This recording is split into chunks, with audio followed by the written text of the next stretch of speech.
Novel.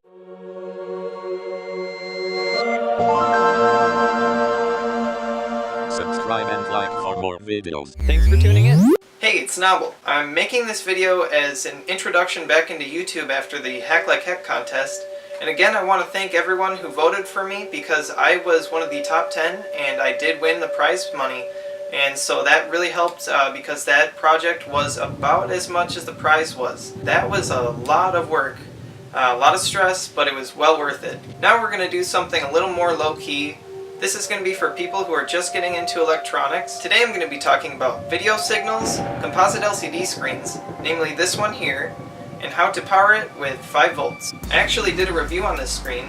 It's the Tianma TM035KDH03. That's the model number for this. These can be powered off of batteries, and it's very cheap on eBay right now. There's not a whole lot of info though, so people have been getting confused. This video is going to clarify everything, make it super simple for you to be able to wire this up pretty much to any kind of project or application. Let's get into this and I'll show you how to wire everything up.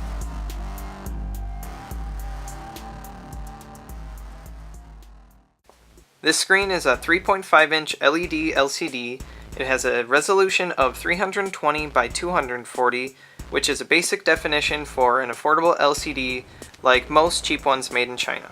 Composite video is an analog transmission that carries a standard definition of 480i or 576i resolution. It is encoded on one channel for information, unlike S-video or Component, which are higher quality.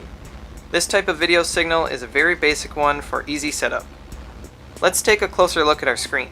The LCD is connected by a very thin and fragile ribbon cable to a controller board where we will wire 5 volts and our video signal. There is a small cable with a header to attach to the board that comes with this screen. This is where we will connect Composite in. The yellow wire and the black one next to it is all we need. You can ignore the red wire and the other black wire. I actually snipped those off so they're out of the way. Next, you can strip and connect the yellow wire to any regular RCA output by soldering directly to the pins for video out on your selected device, or cut up any old RCA cable to plug it in. Here are a couple examples on where to connect this to a Raspberry Pi Zero or a Pi 3. Raspberry Pis are great to use for testing these LCDs. Now for power, we have to tap into one of the various onboard regulators. This one here regulates 5 volts, which is all this needs to power on. First, solder the ground onto your LCD controller board to the negative lead from your power source, whatever that may be. And finally, connect the wire from your regulator to your positive voltage line.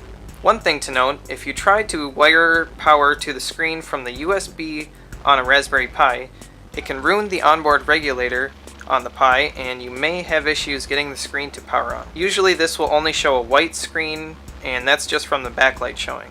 Basically, you just want to go ahead and take your time. Always double check your wiring, your connections, all your solder pads. Make sure everything is nice and sturdy so that you won't have any issues down the line. Alright, we got everything wired up.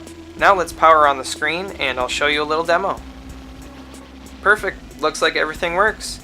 Just make sure you're soldering to the specified points on the controller board where I showed you, and all should go as planned.